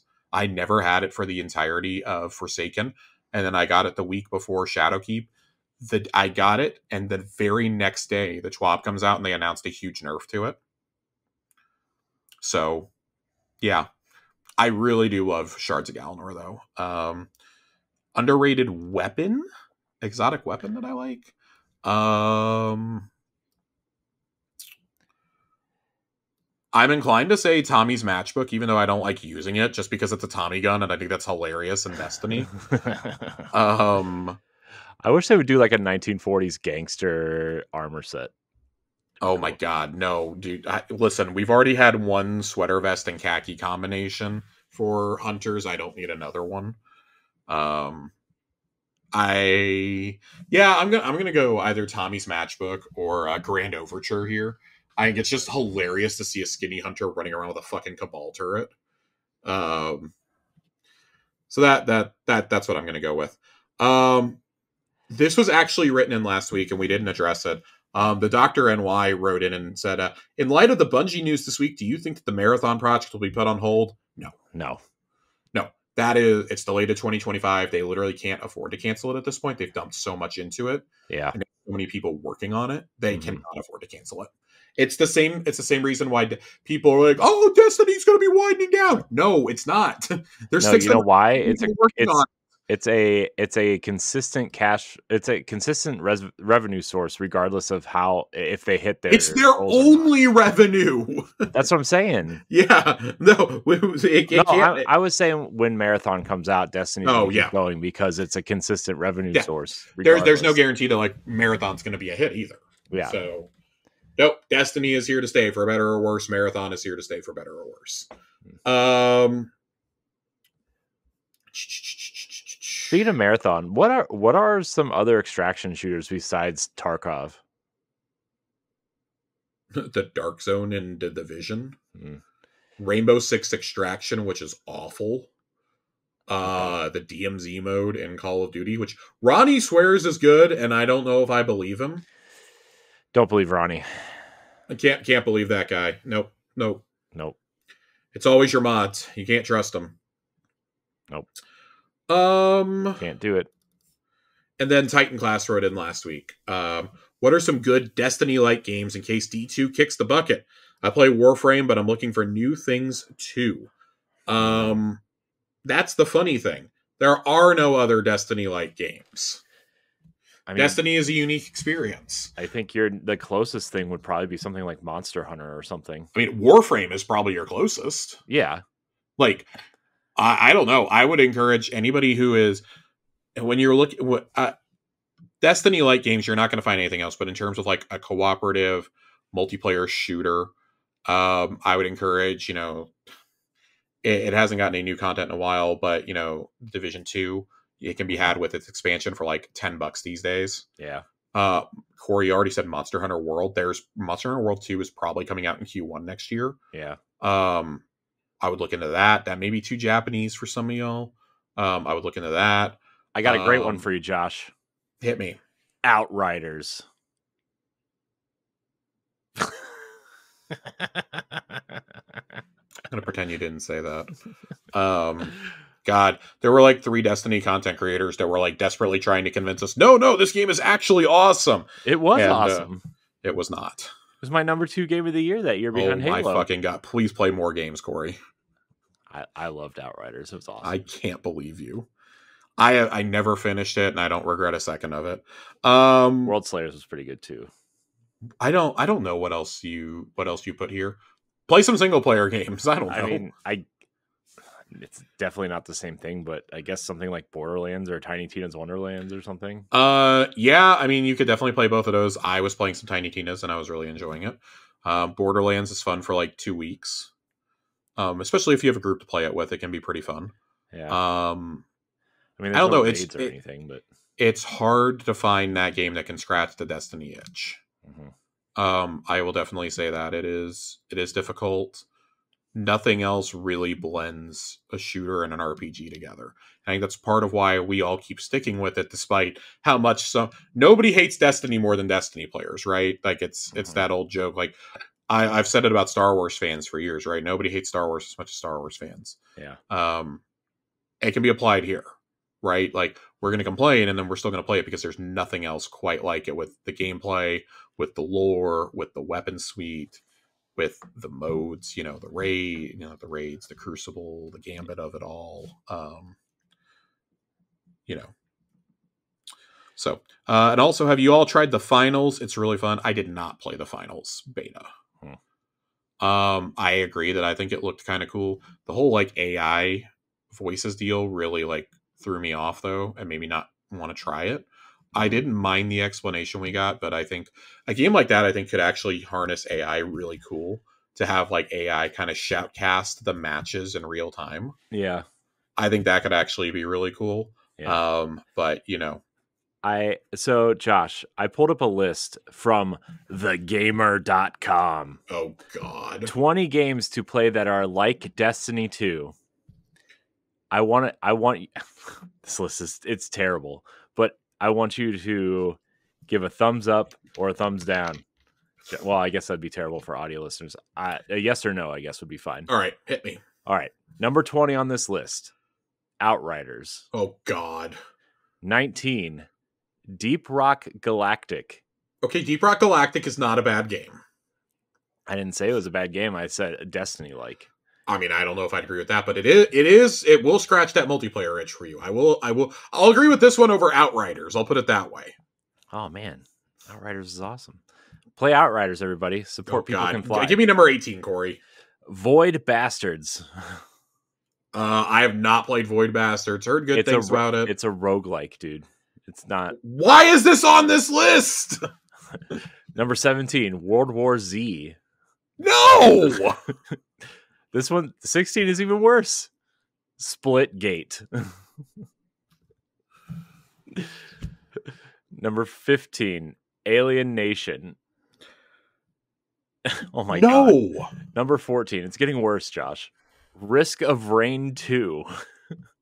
Okay, so I could see how you would be into Risk of Rain if you're into Destiny. I could see that reasonably. But I don't know that I would put it on this list. 13, Doom Eternal. 12, so like, Apex Legends.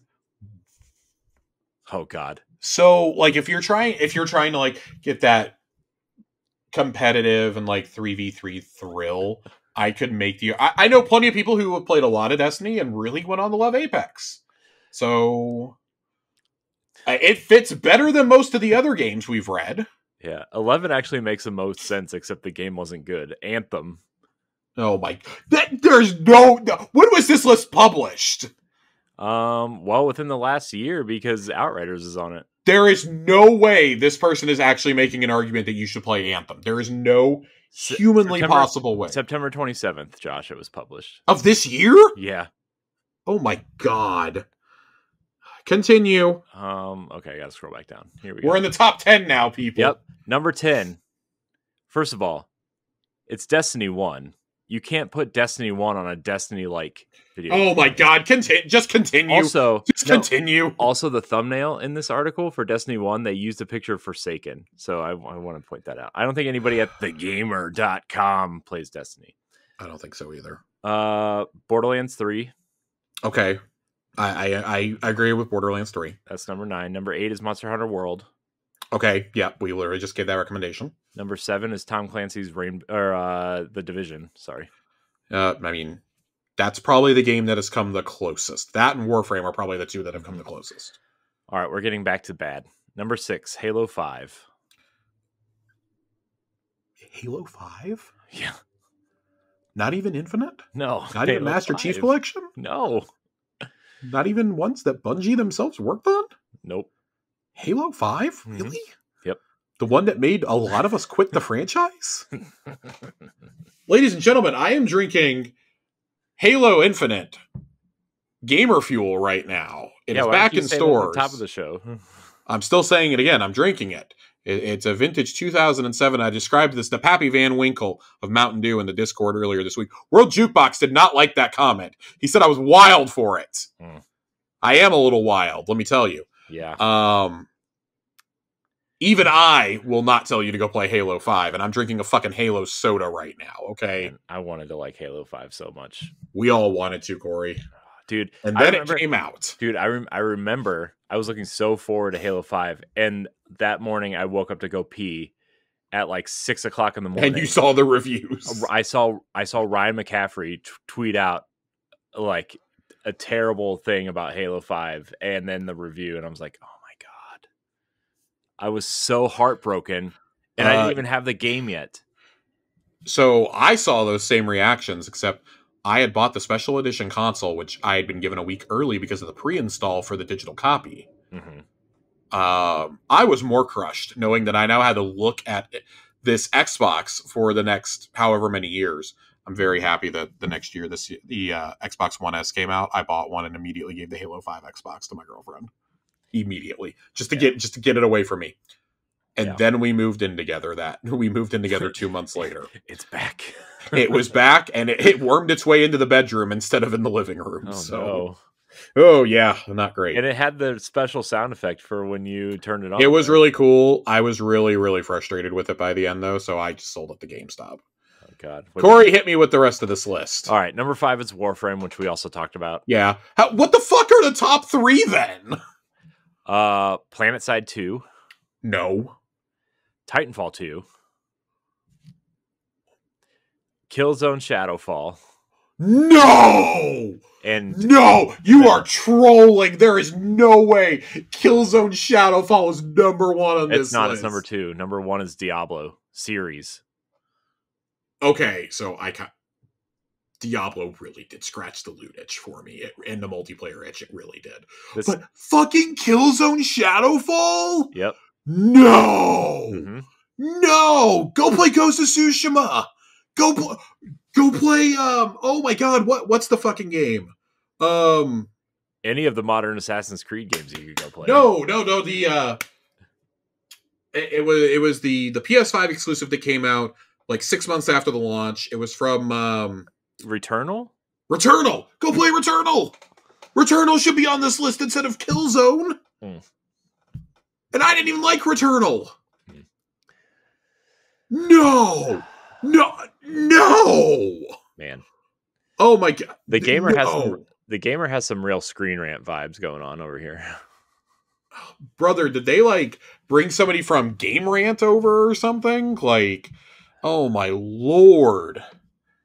That is there's no way. There's no way Killzone Shadowfall is higher than The Division, than Warframe, Monster Hunter, Deep Rock Galactic.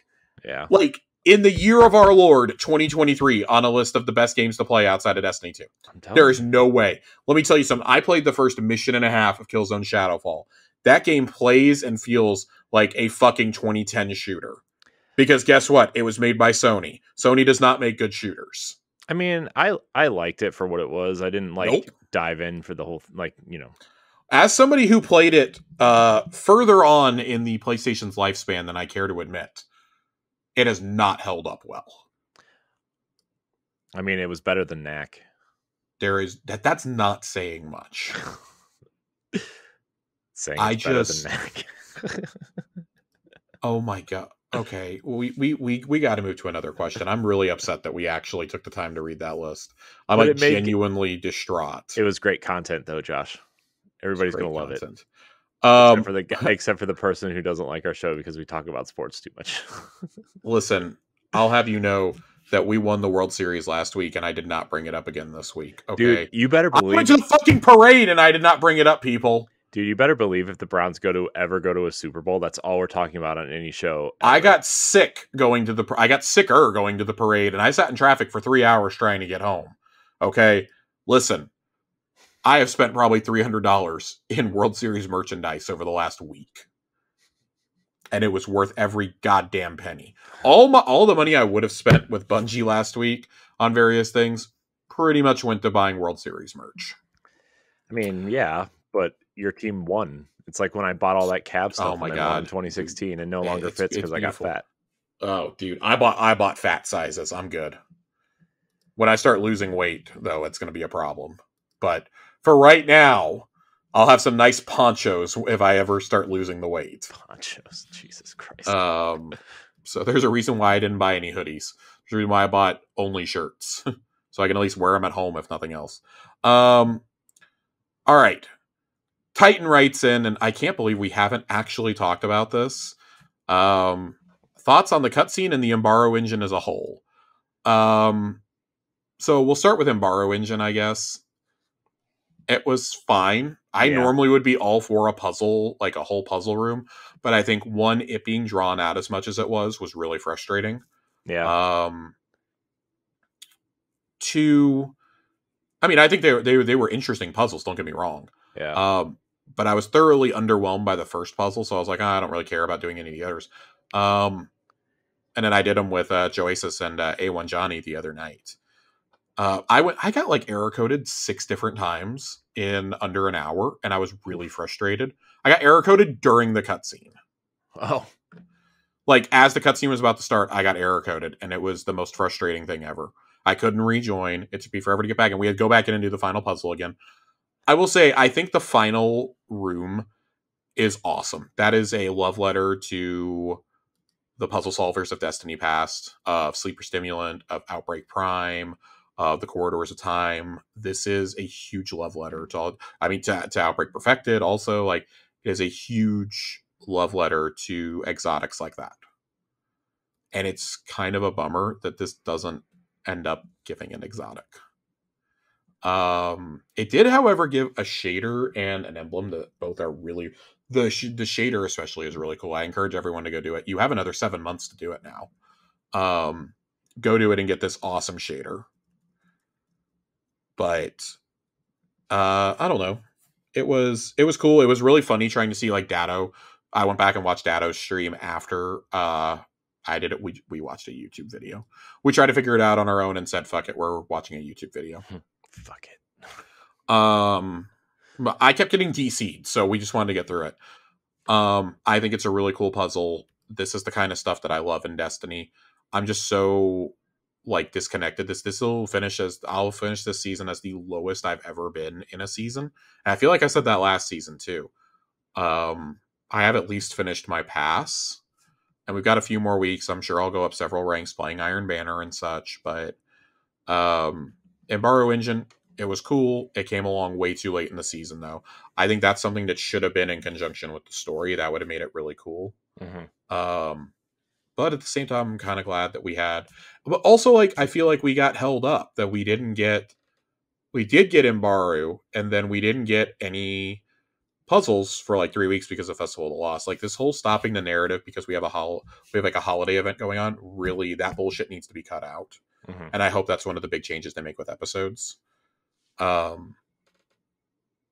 it's a cool idea. It's a cool idea. It's fun execution. If we're not going to get an exotic quest, I'm happy we got something like this. Although I do think that with all the ridiculous stuff you have to go through in some of these, like the loading in and out of the activities, you have to collect flames from these different activities and whatnot. I do think it should have awarded something at the end besides just, but a really bitchin' shader is enough reason to go do it. It's the bone. It's the bone shader, which is really cool. Corey, you have any thoughts on this? It was fine. I'm with you. Like, I don't really have anything to add. I would have loved to have like discovered some more lore throughout this, maybe. Yeah.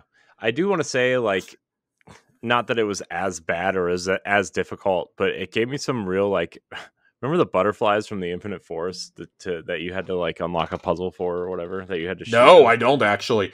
I did not play Curse of Osiris when it came out. My memories of Curse of Osiris, even when I finally played it, are like very minimal. Oh man, that like nobody solved it until like a couple weeks before. Well, I guess like maybe like 2 or 3 months after, because they had some event. This was before like proper seasons. Everybody, if you didn't play then, but yeah, man, it was like this puzzle, and I think like they ended up having to give.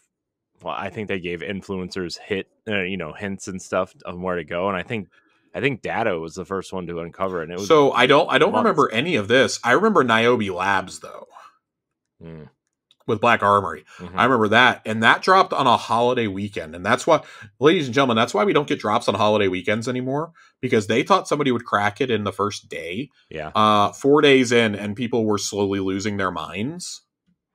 Yeah. Niobe Labs, still, even once we had the solution, still one of the hardest, most elusive things to do outside of like a master raid. Not even a master raid, outside of like a day one raid, I would say. Yeah. The cutscene was fine. I think it's like we all kind of knew where this was going to go. I think once we saw the Ahamkara egg, I think it's really goofy that the Guardian sees a pattern in Savathun's wings. That's the ultimate Deus Ex Machina moment. It's like, okay. Mhm. This is kind of goofy, but like we kind of had to get there at this point. Also, it establishes that the Guardian is just like smarter than everyone else. Yeah. Because I love the Era season. It's like, oh, the 15th Wish. And it's like, Era, shut the fuck up. You've seen Sabathu just as much as us, and you didn't notice it either. So I think that's a really hokey explanation. Whatever. I'm hopeful that this leads to some really cool stuff, though. The cutscene is like 40 seconds long, and I think after you've seen the graphic of Season of the Wish, it's like, oh, this was really underwhelming, because Bungie fucking tweeted it out 2 hours after it went live. Yeah. That is I have a lot of problems with that. So you went from not promoting things to promoting them way too soon. Right. At least like give people a chance to like who were asleep, at other time zones to wake up and do it, or who were at work to get home and do it. There's nothing that you gain from not tweeting it out at the next daily reset. That's all I'm going to say. There's nothing that you gained from letting the community lose their minds over this themselves and revealing this like on Wednesday morning at daily reset. Yeah. So cool idea, cool concept. Really curious to see how this plays out. Ahamkara wishes basically work the same way as wishes in Dungeons and Dragons do, which is you have to be extremely specific because something bad is going to happen. Like cosmically, something bad's going to happen. So little interested in that. I did like that Ikora brings up the great Ahamkara hunt. Yeah. As well. And now knowing that we're going to go into a whole Wish season and we're going to go into like a 7-month season, this does give me some direction on where to go for lore. I want to do some Dreaming City lore. I want to do a lot of Ahamkara lore.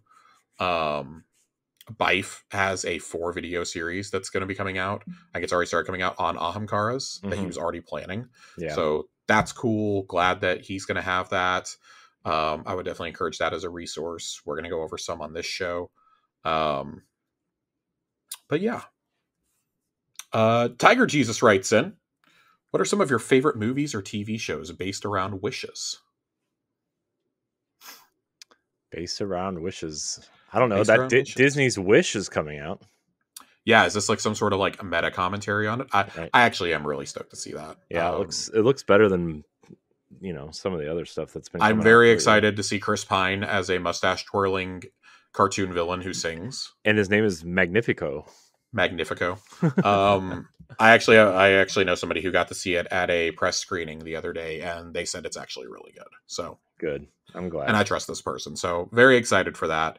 I would say in terms of wishes, I mean, like, it's like a lot of Disney shit, right? Like, I'm going to give a really generic answer, but Pinocchio is one that comes to mind for me. Specifically, Disney's Pinocchio is a movie very near and dear to my heart.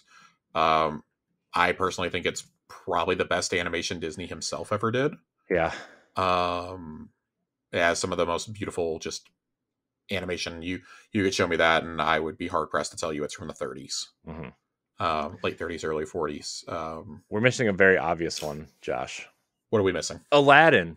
Robin Williams is the genie. That's true.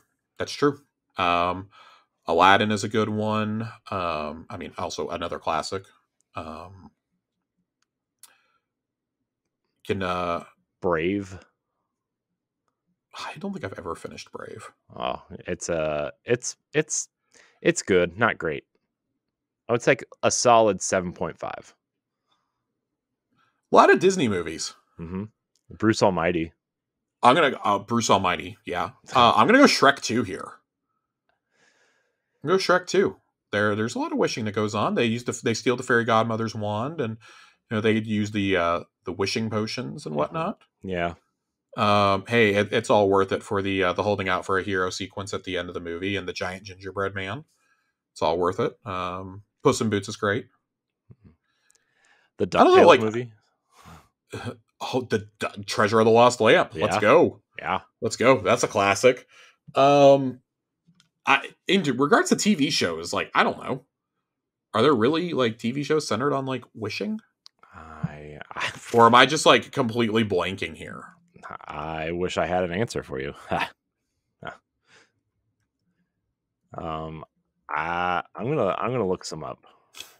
You look some up. I'm gonna move to the second question here. I'm going to move to another question. Jiggly Panda writes in, what's your thoughts on Gamer Fuel? I was too young to try it when it first came out, but man, it's probably the best Mountain Dew ever. That's because it is the best Mountain Dew ever. It's definitely the best Mountain Dew ever, man. Dude, when you know, you stand in line for Halo 3 and you bring home that Master Chief helmet and a 12-pack of Game Fuel, man. A 12er. Yeah. Yeah. Talk about like it's fucking Natty Light over here. Yeah. Oh, man. No, there's a reason why I have publicly begged for this to come back, and that I was just straight up elated to hear it was coming back later this year. I have been waiting since I found out in the summer. I'm stoked. I'm very excited. I wish this was a permanent flavor, but it's probably good for me that it's not. I'll have to settle for Baja Blast being readily available at my local Taco Bell. Baja Blast, very close second in regards to the best Mountain Dew, in my opinion. I really want some Game Fuel now. Maybe I'll go get some this week. I haven't been able to find the cans. I only was able to find a couple bottles. I have it on good authority from our friend Saint that the Mystic Punch flavor is also very good. So excited! It's Fruit Punch Mountain Dew. So interested to see how that tastes. Corey, did you find some shows about wishing? No, I did not. Okay. Well, it's probably a bunch of like Disney Junior shows. So maybe. I'm sure Elmo was involved somehow. Bluey has probably wished on a star. Doc McStuffins. Can't stand you. Jiggly Panda also asks, can you both give us your best 30-second explanation for the Destiny franchise?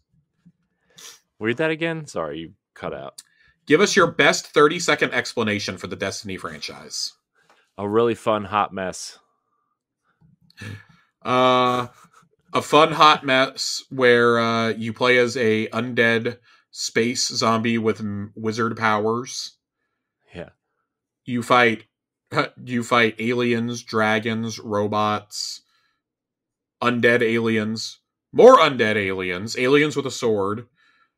And you kill things that are skyscraper sized. In other dimensions sometimes. Also puzzles.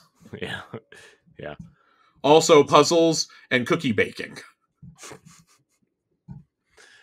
And candy collecting sometimes. And candy collecting sometimes, indeed.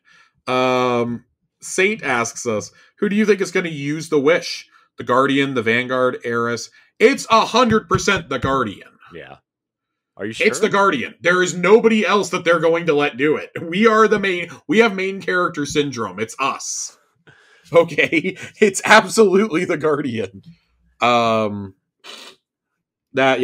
be cool to play out. That's almost certainly what's going to lead us straight into the final shape. Like, we won't see this until, I don't know, what day we were projecting, like June 18th is probably when this is releasing. We'll see it the night of June 17th in game. Yeah. It'll be like one of their live events that they said they wanted to do more of. That they 100% are not letting Eris do this. Oh, I don't think that's how they want to introduce the world to Keith David as Zavala. Yeah, and fuck if I'm letting Ikora do this at this point. What do you think? Speaking of Keith David, what do you think they did to catch him up on Zavala's storyline? What do you think they gave him? They sat him down with a "My Name Is Bife" recap of Zavala. They just showed him the hour-long Zavala video from Season of the Haunted. That's a like genuinely. I'm not even trying to be funny. I actually think that's what they did. Yeah, and they're like, you can watch the YouTube archives of all the cutscenes, but only seasons 18 through 22 because that's all we got right now. All right. And then our last question of the night also comes from Saint with the PvPW that came out today. Are you looking forward to anything like the legendary Strand Trace Rifle? Yes. Yeah. I actually am. Like, as I was saying during it, I think that a lot of these are great changes. I'm actually excited for the control rotator personally. Mm-hmm. I understand why some people aren't, but I think especially in a long season like this is probably the time to do it. I could see them going away from it in the future, though, because I think just enough people will be vocal about it for them to change it. But if you were ever going to do it, a 7-month season is the time to do it. Sparrow control sounds really wacky. I don't really want it to be a permanent mode, though. I'm fine with it showing up like once or twice a season, but anything more than that, and I can see where that gimmick is going to get really old really quickly. That should probably be in the party playlist to me. I understand momentum, checkmate, and regular control being in there. Yeah, I don't know. I like the idea behind the trials rewards. It needs to be more refined, but it's a very good first step to get casuals playing more. Yeah, Corey, what do you think? I mean, I'm really excited for the trace rifle. I'm not gonna lie to you. Very excited for this trace rifle. Yeah, I'm kind of excited for us a Strand auto rifle, but I know that's not coming. We've had a couple good Strand auto rifles already. Yeah, though. I mean, it's going to be hard to be better than Rufus's. Is my only problem with it. I do like the the one that you got when you pre-ordered the fucking expansion. The Quicksilver? Yeah, Quicksilver Storm. I do like that one. But obviously you have to grind for the catalyst to get that to be Strand. And we already have Perpetuous. Yeah. So for me it's going to be really hard for like that to break through those three already being such good options. Yeah. I feel like I've had a hard time finding something, like finding a Strand build that I enjoy using. Like I don't know if I really like Strand except for the grappling hook, but then I try to throw grenades and then I just grapple and die. So I don't know. Strand's really tough for me for some reason, and I know there's builds on the internet that I can go look up and grind towards, but you should definitely use it. I mean, Banner of War is just absurd. Yeah. So yeah, I mean, I'm really interested to see what this stupid Sparrow control is, because it sounds real dumb. I mean, it's basically what it was in Iron Banner a couple weeks ago with the Vex map, where you could bring up the new Vex map this season, where you could bring your Sparrow up. Yeah. It's basically what it's going to be. I think Sparrows on Midtown is going to be really funny to watch, because that's probably going to be the primary map people are doing it on. Yeah. I think that could be really fun. But I do think at the same time the novelty is going to wear off really quickly. Yeah. Okay, cool. We're embracing the meme, but like also, if it was that easy to make a new mode, why did we have to beg for years for new modes? That's the other question I think that gets asked. Yeah. So, well, Corey. Yeah, Josh. I think it's time we get out of here. Getting out of here. We're gonna get out of here. We're not gonna go to the lore corner this week. With the revelations of this week, I want to go back to the drawing board. We may or may not have a lore corner next week as well. Yeah. If not next week, I want to go back to the drawing board on some stuff. Yeah. There's not a lot more I really wanted to cover from this season. There's some Imaru stuff, but it's not like, oh my god, it's super critical for us to understand what's going on. Yeah. It would have been great if we could have read it in context earlier in the season. Yeah. Well. And then there's a whole nother lore book that we're just about to finish unlocking, I believe, with the final messages in the helm, that I would also like to check out, that I need to finish reading myself. We may read from that next week. That's got like some Hive philosophy and whatnot. Mm-hmm. Kind of want to close the book on Hive lore, though, for quite a while. If we're going to be dealing with the Dreaming City and with Ahamkaras, I want to take some time over the Thanksgiving holidays to kind of start working out a plan, and then use the Christmas holidays to like really map out a couple months here of what we can do. Yeah, that's fair. So, well, Josh, we did it. And I want to thank everybody out there. We, in fact, did it. Again, for the 173rd time. God, 173 episodes. I want to thank everybody for watching and or listening to this episode of Tower Casuals. Remember, you can hear a new episode every Friday. You can check out our sister show, Xbox Casuals, which is every other Tuesday. Josh, thank you for your time tonight, as always. Where can we find you? I'm still holding down the fort on Twitter. Josh_Finn. I'm still there. 2 N's. 2 N's. 2 N's, but ladies and gentlemen, let's go. 2 fins. 2 fins. I don't know if the world could handle 2 of me. Oh, God. This podcast certainly couldn't. Could you handle another one of yourself, Josh? That's the real question. No. You can find me at IamCorinHG on social media places. Yeah. Join the Discord. Do all that stuff. I want to thank everybody for watching and or listening. Until next time, we love you. Goodbye.